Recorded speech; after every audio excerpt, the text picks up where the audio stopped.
बज के रशहर चिबीनी दर फरोशास्त वले दाना दरे माना चे गोशास्त न बुलबुल बट गुलश तस्बीह खाने वगरना मन हुमा खाकम ज़बाने मोमिना ज़िक्रे खुदा बिस्यार मोद मोमिना ज़िक्रे खुदा बिस्यार मोद यारे ओ कुन यारे ओ कुन यारे ओ यारे ओ कुन यारे ओ कुन यारे ओ अल्लाहुम्मा सल्लि अला मुहम्मद व अला आलि मुहम्मद कमा सल्लैता अला इब्राहीम व अला आलि इब्राहीम इन्नका हमीदुम मजीद अल्लाहुम्मा बारिक अला मुहम्मद व अला आलि मुहम्मद कमा बारकता अला इब्राहीम व अला आलि इब्राहीम इन्नका हमीदुम मजीद। अल्हम्दुलिल्लाह, আল্লাহ তাআলার দরবারে লাখো কোটি শুকরিয়া আদায় করব যে আল্লাহ তাআলা আমাদেরকে এই ফিতনাময় জামানার সমস্ত ফিতনা থেকে বিরত রেখে আল্লাহ তাআলা আমাদেরকে আল্লাহর বিধান জুমার নামাজ মসজিদে এসে পড়ার তৌফিকটুকু দিয়েছেন। জুমার নামাজকে লক্ষ্য করে মসজিদে আসার বসার তৌফিকটুকু দিয়েছেন। সেজন্য সকলের ঈমানে আওয়াজকে বুলন্দ করে একবার শুকর আদায় করি আলহামদুলিল্লাহ। এই উপস্থিতি আমরা যে শুকর আদায় করলাম, এটা আদায় করাতে আমাদের লাভ হয়েছে নাকি লস হয়েছে?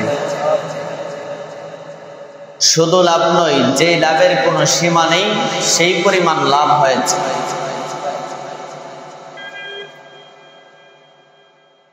আল্লাহ তাআলা দুনিয়ার মানুষদেরকে যে সমস্ত নিয়ামত দিয়েছেন, ছোট থেকে ছোট একটা নিয়ামতের শুকর যদি কোনো মানুষ আদায় করতে চায়, সে তার জীবনকে এই ছোট্ট নিয়ামতটার শুকরিয়া আদায় করতে গিয়ে বিলীন করে দেয়, তবুও আল্লাহ তাআলার ছোট্ট নিয়ামতটার শুকর আদায় করে শেষ করা কোনো মানুষের পক্ষে সম্ভব না। আল্লাহ তাআলা আমাদেরকে যে সমস্ত নিয়ামত দিয়েছেন, এর মধ্যে বড় বড় যে নিয়ামতগুলো আছে, এর মধ্যে একটা নিয়ামত হচ্ছে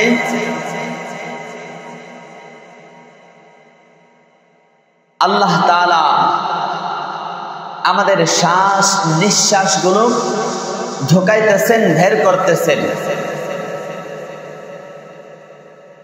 আমার ভিতরে যে শ্বাস যাইতেছে, এই শ্বাসটাও আল্লাহ তাআলার কাছে ভিতরে ঢোকার পরে আল্লাহ তাআলার কাছে বলে, হে আল্লাহ, আপনার এই বান্দার ভিতরে ঢুকলাম, এখন যদি আপনি অনুমতি দেন বের হব, নয়তো বের হব না, এখানেই আমি আটকে যাব। এই শ্বাসটা যে বের হয়, বের হওয়ার পরে আল্লাহ তাআলা তাকে বলে, তুমি বের হও। যখন সে বের হয়, বের হওয়ার পরে যেই শ্বাসটা ভিতরে ঢুকবে, এই শ্বাসটাও আবার আল্লাহ তাআলার কাছে অনুমতি চায়, হে আল্লাহ, আপনার এই বান্দার ভিতরে আমি কি ঢুকবো নাকি এখানেই বন্ধ করে দিব তার হায়াত? তখন আল্লাহ তাআলা আবারও বলে,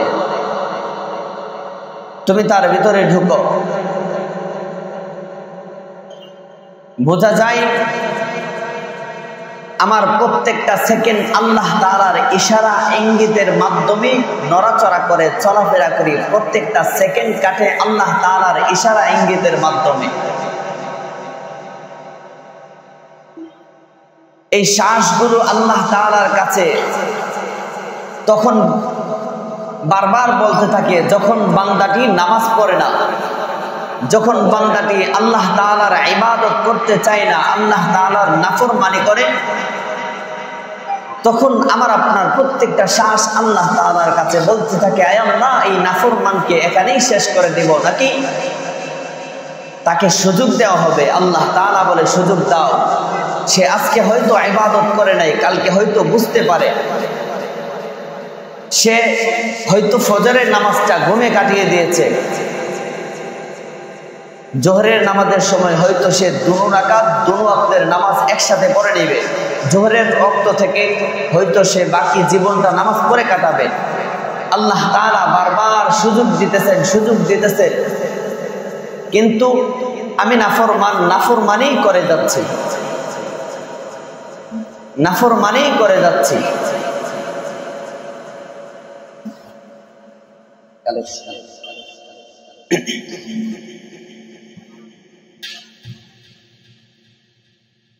আমাদের আল্লাহ তাআলা যে আমাদেরকে যে সমস্ত বড় নিয়ামত গুলো দিয়েছেন, এর মধ্যে আরেকটা নিয়ামত হচ্ছে ঈমানের দৌলত দিয়েছেন। পৃথিবীর মধ্যে মানুষের অভাব নাই, তবে ঈমানওয়ালার অভাব। যারা একনিষ্ঠ আল্লাহ তাআলার জন্য ইবাদত করবে, একনিষ্ঠ আল্লাহ তাআলাকেই মানবে, এমন মানুষের খুবই অভাব। মুখের ঈমান তো অধিকাংশ মানুষেরই আছে, যে আমি ঈমান আনয়ন করছি আল্লাহ তাআলা এক, মুহাম্মদ আল্লাহ তাআলার রাসূল, এই কথার উপর ঈমান আনছে, এমন অনেক মানুষ আছে যারা এই কথা স্বীকৃতি দেয়, কিন্তু তারা মানতে গিয়ে, পালন করতে গিয়ে ওই হিন্দুদের মূর্তির সামনেও গিয়ে তারা নত করে। এমনকি কিছু মানুষকে, তাদের মধ্য থেকে কিছু মানুষকে তারা একটু সম্মান দেখাইতে গিয়ে তাদের সামনেও মাথা নত করে, আছে না নাই? বলতেছি কিছু মানুষ যে শুধু মুখে ঈমান আনয়ন করছে, কিন্তু তারা কাজে কর্মে আল্লাহ তাআলা ব্যতীত অন্য কাউকেও মানে, অন্য মানুষকেও মানে প্রতিপালক হিসেবে অন্যদেরকেও মানতে চায়। যেমন ভিন্ন কোনো মানুষকে তাদের প্রতিমা বা তাদের প্রভু মনে করে তাদের সামনে মাথা নত করে। ওই যে একনিষ্ঠ ঈমান আল্লাহ তাআলা যাদেরকে দিয়েছেন, যারা আল্লাহ তাআলার বিধান ব্যতীত অন্য কিছু বুঝে না, আল্লাহ তাআলার যে বিধানাবলী আছে, নামাজ থেকে ধরে হজ যাকাত, প্রত্যেকটা বিধানাবলী পরিপূর্ণভাবে মানে, এমন ঈমান বলার অভাব। আল্লাহ তাআলা আমাদেরকে ঈমানের দৌলত দিয়েছেন। এই ঈমানের শুকর যদি আদায় করি, আমার আপনার পক্ষে কিয়ামত চলে আসবে, তবুও আমি আপনি ঈমানের শুকর আদায় করে শেষ করতে পারবো না। উপস্থিতি, আল্লাহ তাআলা আমাদেরকে যে সমস্ত নিয়ামত দিয়েছেন, সেই সমস্ত নিয়ামতের মধ্যে আরেকটা নিয়ামত হচ্ছে আল্লাহ তাআলা আমাদেরকে রিজিকের ব্যবস্থা করছেন। আল্লাহ তাআলা মানুষকে রিজিকের ব্যবস্থা কিভাবে করছেন? আমি আপনি ছোট্ট একটা দান জমিনের মধ্যে বপন করি, এই ছোট্ট দানটা থেকে একটা গাছ জন্মাই। এই একটা গাছ যখন আমি আপনি তুলে জমিনের মধ্যে লাগিয়ে দেই, সেই একটা দানের গাছ থেকে, একটা গাছ থেকে 8 থেকে 10, 15টা গাছ বের হয়। এটাকে এমনিই বের হয়ে যায়? আল্লাহ তাআলা বের করেন, আল্লাহ তাআলা বের করেন বিদায় বের হয়।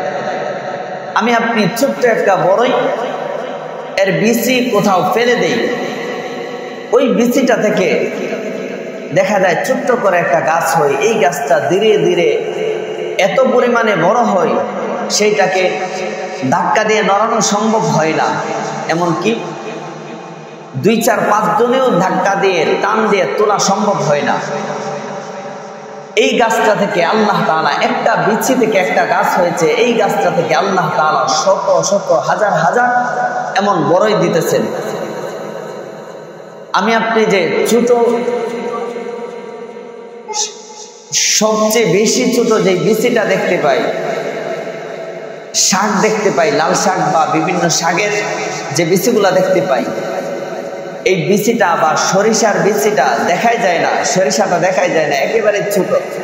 কিন্তু এর থেকেও আল্লাহ তাআলা এমন একটা গাছ তৈরি করে দেন, যেই গাছটা সবার চোখ কেড়ে নেই, যে কোনো মানুষ থাকাই বুঝতে পারে এখানে একটা গাছ আছে, এমন বড় একটা গাছ আল্লাহ তাআলা তৈরি করে দেন। অথচ এর উৎপত্তিটা একেবারেই শূন্য থেকে, ছোট একটা বিচি। আসলে আল্লাহ তাআলার নিয়ামত সম্পর্কে যদি আমরা গবেষণা করি, আমরা যদি চিন্তা ভাবনা করি,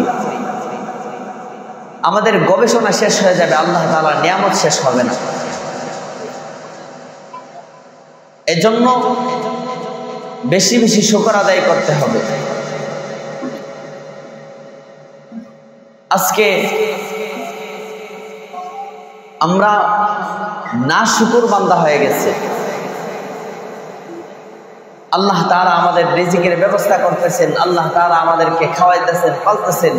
এই যে আমি খানাগুলো আমার হাতে নিলাম, এই খানাটা আমার মুখের ভিতরে দেওয়ার শক্তি আমাদের নাই। এই খানাটা মুখের মধ্যে নিলাম, এটা যে আমি দাঁত দিয়ে কামড়িয়ে চিবিয়ে চিবিয়ে খাবো, ওই শক্তিটা পর্যন্ত আমাদের নাই।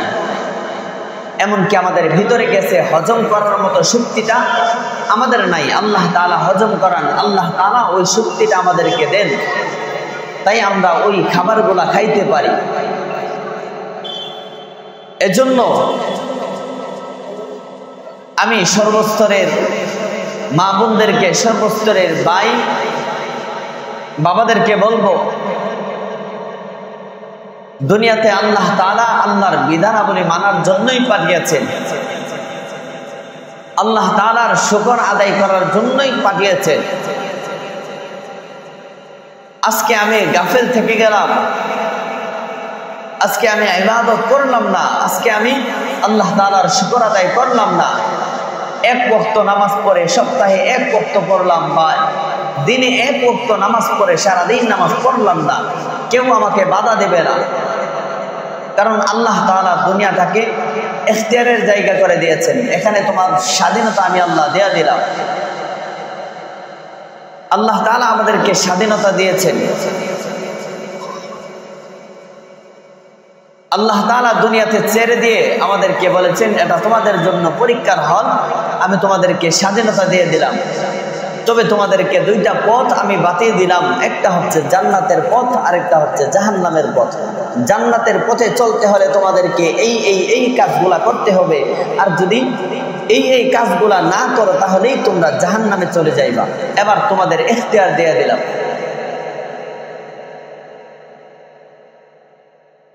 এজন্য যতক্ষণ আমি আপনি সুস্থ আছি, যতক্ষণ আমার আপনার শরীরে শক্তি আছে, এই শক্তি থাকার সময়েই আমরা আল্লাহ তাআলার কাছে তাওবা করতে হবে, আল্লাহ তাআলার পথে ফিরে আসতে হবে, আল্লাহ তাআলার শুকর আদায় করতে হবে। আল্লাহ রাসূল তো শুকর সম্পর্কে বলেন, কোন মানুষ যদি তার জীবনটা, সম্পূর্ণ জীবনটা শেষ করে দেই শুধু আলহামদুলিল্লাহ আলহামদুলিল্লাহ আল্লাহ তাআলার শুকর আদায় করতে করতে, তবুও তার ভিতরে একটা যে শ্বাস ভিতরে নিয়েছেন এবং বের করেছেন, এই শ্বাসটার শুকর আদায় করা শেষ হবে। অথচ আমি আপনি মিনিটে শত শত শ্বাস নিতেছি, বের করতেছি, প্রত্যেক দিন খাবার খাইতেছি, প্রত্যেক দিন আল্লাহ তাআলার নাফরমানিও করতেছি। আমি আপনি যখন নামাজ না পড়ে, আমি আপনি যখন আল্লাহ তাআলার কথা না মেনে জমিনের মধ্যে হাঁটি, হাদিস শরীফের মধ্যে আসছে ওই জমিনটা আল্লাহ তাআলার কাছে ডাক দেয়া বলে, আল্লাহ আপনি আমাকে ক্ষমতা দেন, আপনি আমাকে অনুমতি দেন, আমি আপনার এই নাফরমান বান্দাটাকে এই মুহূর্তে টান দিয়ে জমিনের ভিতরে নিয়ে নিব। আল্লাহ তাআলা বলে একটু সময় দাও, একটু সময় দাও। এভাবে আল্লাহ তাআলা বারবার বলতে তাকে একটু সময় দাও, তাকে ছাড় দাও, তবে আমি আল্লাহ ছেড়ে দিব না, তাকে ছাড় দাও, দেখি সে নিয়ে আমার পথে ফিরে আসে। আমি যখন পাটা জমিনের মধ্যে ফালাইলাম, ওই যে পা উঠানোর আগেই জমিন আল্লাহ তাআলার কাছে অনুমতি চাই, তাকে উঠানোর ক্ষমতা দিব নাকি এখানেই তাকে দশিয়ে দিব, জমিনের ভিতরে তাকে ঢুকিয়ে দিব। আল্লাহ তাআলা বলে তাকে সুযোগ দাও, সুযোগ দাও। তবুও আমি আপনি নামাজ পড়তে চাই না, ইবাদত করতে চাই না। এজন্য আমরা যারা এই এলাকার মধ্যে পুরুষ মানুষ আছি, যুবকরা আছি, ইনশাআল্লাহ সবাই নামাজ পড়ার চেষ্টা করবো। আল্লাহ তাআলা তৌফিক দান করেন, সকলে বলেন আমিন। আর মাইকের আওয়াজ যে সমস্ত মা বোনরা শুনতেছেন, আপনারা হয়তো জানেন না আপনাদের প্রত্যেকটা অঙ্গ প্রত্যঙ্গ পর্দা। আপনাদের লজ্জাস্থান ঢেকে রাখা যেমনটা পর্দা, আপনাদের মুখ, আপনাদের চোখ কান, আপনাদের হাত পা, সর্ব অঙ্গ প্রত্যঙ্গ গুলো পর্দা। এইগুলোও আপনাদেরকে মেনটেন করে চলতে হবে যেন কোনো পুরুষ মানুষ না দেখতে পায়। এমনও বর্ণনা আছে প্রত্যেকটা নারীর পিছনে, বেগানা নারীর পিছনে শত শত মানুষ হাসরের মাঠে উঠবে। তারা ওই নারীর বিরুদ্ধে বলতে থাকবে তার সঙ্গে আমরা জানা করেছিলাম, এজন্য তার পিছনে উঠেছে। কিভাবে? সে তো জানা করে নাই। তখন তারা বলবে সে যখন রাস্তা দিয়ে হাঁটতো, সে তার অঙ্গভঙ্গি দেখিয়ে দেখিয়ে হাঁটতো, সে মানুষকে আকৃষ্ট করার জন্য তার শরীর উদাম করে হাঁটতো, শরীর উলঙ্গ হয়ে হাঁটতো। আমরা তা দেখেছিলাম, এমনকি চিন্তা ভাবনা করেছিলাম। মেজাজের একটা দর্শন আছে, মেজাজের দর্শন করেছিলাম তাকে। আমরা তার সাথে বুদ্ধি দ্বারা জানা করেছিলাম, চোখের জানা করেছিলাম, ব্রেনের জানা করেছিলাম। এজন্য মা বোনদেরকে বলবো পর্দা মেনটেন করে চলবেন। এটা আপনার সতীত্ব, এটাই আপনার সতীত্ব এবং সবচেয়ে সম্মানের বস্তু আপনার পর্দা। আল্লাহ তাআলা আমাদের সবাইকে মানার তৌফিক দান করুক। প্রিয় উপস্থিতি, কুরবানি ইতিমধ্যে আমাদের মধ্য থেকে চলে গেছে। তো কুরবানির শিক্ষা নিয়ে আমরা আলোচনা করেছিলাম। কুরবানি আমাদেরকে কি শিক্ষা দেয়? যেই ইবাদতটা আল্লাহর জন্য করব, সেই ইবাদতটাই আল্লাহ কবুল করবেন। যেই ইবাদতের মধ্যে আমাদের মনে নেফাক থাকবে, কিঞ্চিত পরিমাণ ভিন্ন ধারণা থাকবে, আল্লাহ তাআলার রাজামন্দি ব্যতীত কিঞ্চিত পরিমাণ ভিন্ন ধারণা থাকবে, সেই ইবাদতটা কবুল হবে না। আপনারা সকলেই শুনেছেন হাবিল কাবিলের ঘটনা। হাবিল আল্লাহর জন্য কুরবানি করেছিলেন, আল্লাহ তার কুরবানি কবুল করে নিয়েছিলেন। ইব্রাহিম আলাইহিস সালাম আল্লাহর জন্য তার সন্তানকে শুয়ে দিয়েছেন, সন্তানও আল্লাহর জন্য জবাই হতে তলোয়ারের নিচে শুয়ে গেছে। আল্লাহ তাআলা উভয়জনকে কবুল করে নিয়েছেন। এজন্য আমরা যেই কাজটাই করি না কেন দুনিয়াতে, প্রত্যেকটা কাজ আল্লাহর জন্য করার চেষ্টা করব।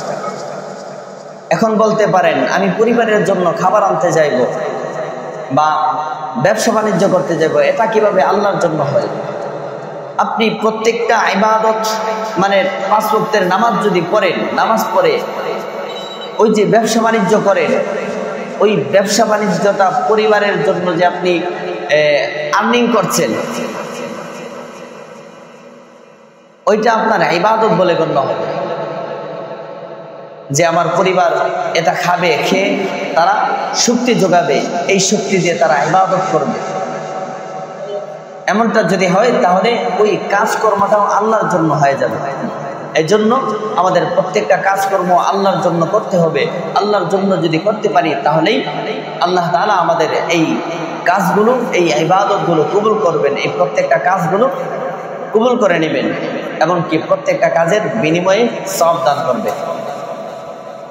আমি একটা হাদিস তেলাওয়াত করেছি, এমনকি প্রত্যেক জুমার মধ্যে, প্রত্যেক জুমার খুতবার মধ্যে এই হাদিসটা বলে থাকি, মান সাল্লা সালাতানা ওয়াস্তাকবালা কিবলাতানা ওয়া আকালা যাবিহাতানা ফাযালিকাল মুসলিম আল্লাযী লাহু যিম্মাতুল্লাহি ওয়া যিম্মাতু রাসূলিহি ফালা তুফসিরুল্লাহ ফি যিম্মাতিহি।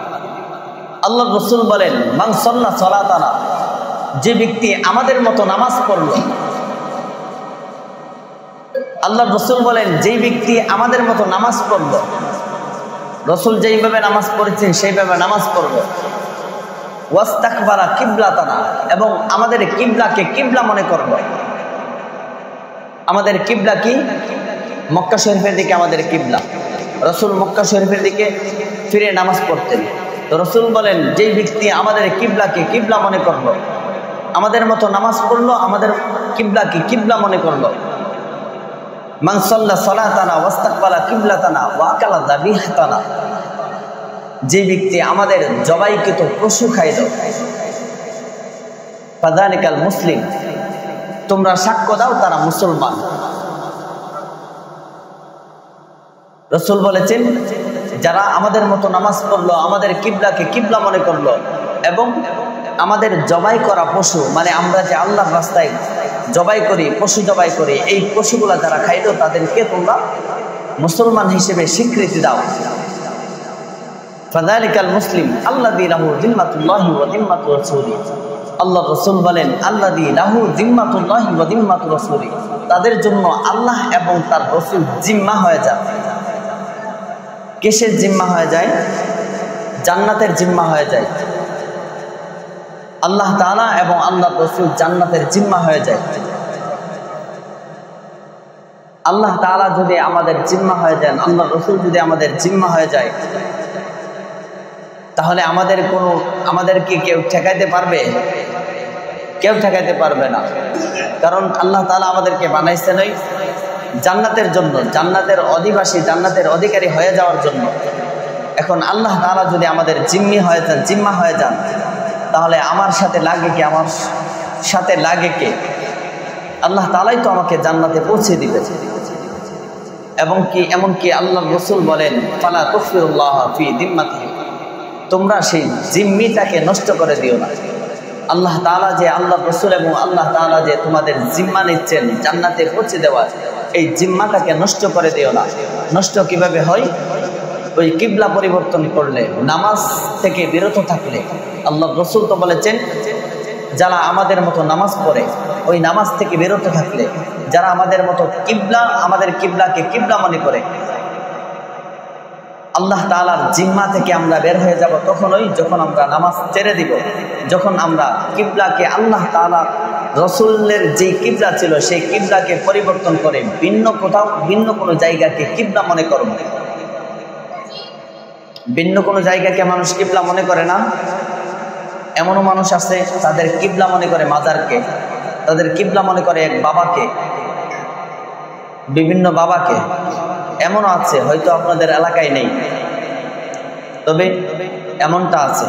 আল্লাহ রাসূল বলেন, যারা এমনটা করে তারা আল্লাহ ও তার রাসূলের জিম্মা থেকে বের হয়ে যায়।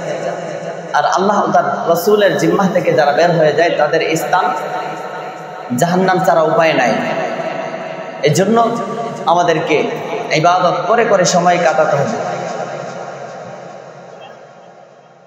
গাফেল তো আমরা অনেক থেকেছি, জীবনের শুরু থেকে আজ পর্যন্ত গাফেল। আপনি মোবাইলটা নিলে ঘন্টার পর ঘন্টা সময় চলে যায়, অথচ নামাজের জন্য 20টা মিনিট বের করতে পারে না। ফজরের নামাজের জন্য 20টা মিনিট বের করতে পারে না, অথচ ওই ফজরের আগ মুহূর্তে যদি কোনো খেলা থাকে, প্রত্যেকটা যুবক, প্রত্যেকটা মানুষ উঠে যায় খেলা দেখার জন্য, কিন্তু নামাজের জন্য কেউ উঠে না। ফরজ অন্যান্য যে ওয়াক্তে নামাজ আছে জুমা ব্যতীত, এই অন্যান্য ওয়াক্তের মধ্যে, ওয়াক্তে নামাজের মধ্যে আমরা মুসল্লি কতজন হয়? 5-7 জন, সর্বোচ্চ 10 জন।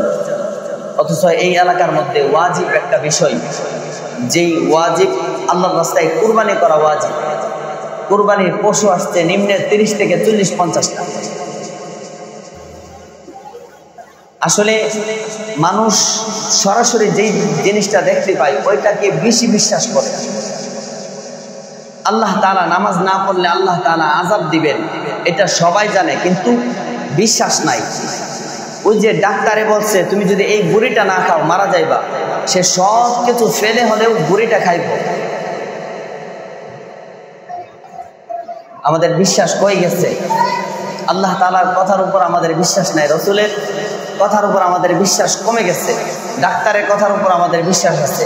ডাক্তার যদি বলে দেই তোমার ক্যান্সার হয়েছে, 3 দিন পরে তুমি মারা যাইবা, এই 3 দিনের ভিতরে দুনিয়ার যেই স্বপ্ন ছিল সব পূরণ করে ফেলবে। অথচ আল্লাহ তাআলা বলেছে 1 সেকেন্ডের তোমার গ্যারান্টি নাই, 1 মিনিটের গ্যারান্টি নাই। এজন্য আমি আপনি নামাজকে ধরব, নামাজকে আমার প্রধান বন্ধু বানাইতে হবে। এই নামাজ আমাকে জান্নাতে পৌঁছাবে। এমনকি যারা নামাজের দিকে ডাকে তাদেরকে বন্ধু বানাবে। আসলে একটা প্রবাদ আছে, সৎসঙ্গ স্বর্গবাস, অসৎসঙ্গ সর্বনাশ। আমার সঙ্গ যদি ভালো হয় তাহলে আমি ভালো কাজের দিকেই যাব, আমার সঙ্গ যদি খারাপ হয় তাহলে আমি খারাপের দিকেই যাব। আমি যত আল্লাহ ওয়ালাই হই না কেন, যদি চোরের সাথে আমার সম্পর্ক থাকে, কয়েকটা চোরের সাথে প্রতিনিয়ত তাদের সাথে ওঠা বসা করি, আজকে না হয় কালকে হুট করে আমার মধ্যে তার মেজাজটা চলে আসবে। প্রতিদিন তো নামাজ পড়ি, আজকে অন্যটা খাইলে সমস্যা কি? চুরির মেজাজ চলে আসবে, চুরির চিন্তা ভাবনা চলে আসবে। এজন্য সৎ মানুষের সঙ্গে চলবেন, যারা আল্লাহ তাআলার পথে ডাকে। আল্লাহ তাআলা আমাদের সবাইকে কবুল করুন, সকলে বলেন আমিন। দেখেন আমাদের জীবন থেকে প্রত্যেক দিনে 24টা ঘন্টা থেকে প্রায় 22টা ঘন্টা অবহেলায় চলে যাইতেছে। 22টা ঘন্টা না, 24টা ঘন্টাই অবহেলা চলে যাইতেছে। অথচ আল্লাহ তাআলা বলেন তুমি আমাকে যদি 2টা ঘন্টা সময় দিতে পারো আমি তোমার 24 ঘন্টা কবুল করে নেব। কিভাবে? ফজরের সময় আপনি যদি নামাজের 20 মিনিট আগে উঠেন, নামাজ সহ আপনি নামাজের 15 মিনিট আগে উঠেন, ফ্রেশ হয়ে নামাজে আসতে আসতে নামাজ পড়তে পড়তে আপনার 20 মিনিট লাগবে। ফজরের সময় 20 মিনিট, জোহরের সময় আপনার সর্বোচ্চ 20 মিনিট, ফজর জোহরে 40 মিনিট, আসরের সময় আপনার 20 মিনিট, তাহলে 60 মিনিট হয়, 1 ঘন্টা। মাগরিবের সময় আমি যদি নামাজ পড়ি আমার 20 মিনিট লাগবে না, তারপরও 20 মিনিট ধরলাম, 20 মিনিট। এশার সময় যেহেতু ভিতর আছে, সব মিলে আমি যদি 40 মিনিটও ধরি তাহলে আমার 2 ঘন্টা সময় ব্যয় হয়।